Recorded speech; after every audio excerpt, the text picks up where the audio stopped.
กล้องก็ยังจะกระเด็นเลยค่ะต้องจับไว้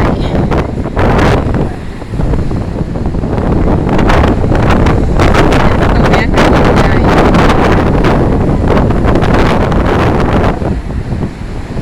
ลมแรงมาก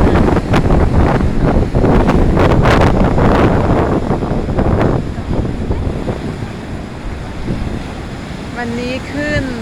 ลงเล่นน้ำวันนี้มีพายุลมแรงตั้งแต่เมื่อคืนแล้วค่ะฟ้าก็มืดไม่ถึงกับมืดมากครึ้มเดี๋ยวฝนก็ตกเดี๋ยวฝนก็หยุดเดี๋ยวฝนก็ตกมันหยุดเราก็ยังต้องมาเดี๋ยวเราจะไปโอเวอร์แลนด์สโตนค่ะวันนี้ยังไม่ไกลจากที่นี่เดี๋ยวตามไปดูนะคะขอบคุณนะคะ